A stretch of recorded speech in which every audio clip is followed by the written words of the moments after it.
आत्ताच राधाकृष्ण विखे पाटील यांच्या कार्यालयातून फोन आला आणि त्यांनी एक पत्र पाठवलं।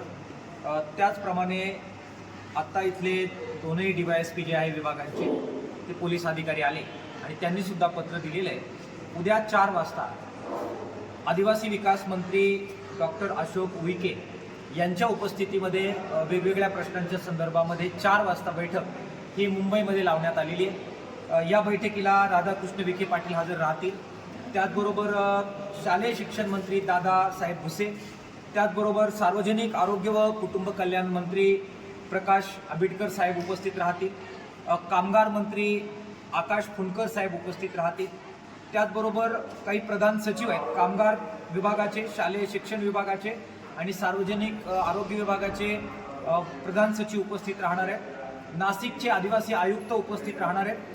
त्यानंतर कामगार आयुक्त उपस्थित राहणार आहेत। अहमदनगर जिल्ह्याचे जिल्हाधिकारी, पोलीस अधीक्षक आणि सर्व संबंधित अधिकारी उद्या उपस्थित राहणार आहेत। याबरोबरच महिला आणि बालकल्याणच्या सचिवांना सुद्धा उपस्थित राहण्यासाठी आम्ही सांगितलेलं आहे, तेही उपस्थित राहतील असं आश्वासन देण्यात आलेलं आहे।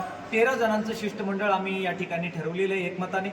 त्याच्यामध्ये किसान सभेच्या वतीनं कॉम्रेड नामदेव भांगरे आणि ताराचंद विघे, बांधकाम कामगार संघटनेच्या वतीनं नंदू डहाळे आणि अजित साळवे, शालेय पोषण आहार कर्मचारी संघटनेच्या वतीनं अशोक थोरात आणि हिमलता शेळके, अर्धवेळ परिचार संघटनेच्या वतीनं कल्पना घनवटे आणि सविता काळे, आशा कर्मचारी संघटनेच्या वतीनं संगीता साळवे आणि वैशाली सुरसे आणि अंगणवाडी कर्मचारी संघटनेच्या वतीने सचिन ताजने आणि रंजना पराड हजर राहतील आणि तालुका सचिव एकनाथ मेंगाळ सुद्धा हजर राहतील। आमचे जिल्हा सचिव सदाशिव साबळे, ज्यांचं ह्या आंदोलनामध्ये प्रमुख नेतृत्व आहे, ते मॉब सांभाळण्यासाठी ते थांबतील। बाकी आमचे काही सहकारी मॉब सांभाळण्यासाठी राहतील। उद्या 7 वाजता आम्ही परत या ठिकाणावरून कूच करणार आहे। अखिल भारतीय जडवादी महिला संघटनेच्या राष्ट्रीय नेत्या कॉम्रेड मरियम ढवळे अर्धा एक तासामध्ये अकोल्यामध्ये पोहोचत आहेत। उद्या त्या आमच्याबरोबर इकडे चालतील, नेतृत्व करतील।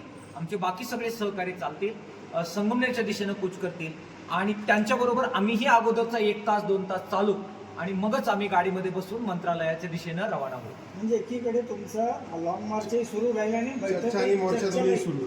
एकीकडे चर्चा सुरू राहील आणि एकीकडे मोर्चा सुरू राहील। उद्याच्या चर्चेमध्ये समाधानकारक उत्तर मिळालं नाही तर महाराष्ट्रभरातील उर्वरित सगळे लोक आम्ही संगमनेरला एकत्र करतो आहोत। आता तुम्ही पाहिलं आम्ही सूचना केलेल्या आहेत, घरी राहिलेले हे सगळे कामगार शेतकरी हे सुद्धा आज फोन करून उद्या बोलवले जातील। आजच्या पेक्षा दुप्पट संख्या उद्या राहील याची पूर्ण योजना आम्ही केलेली आहे।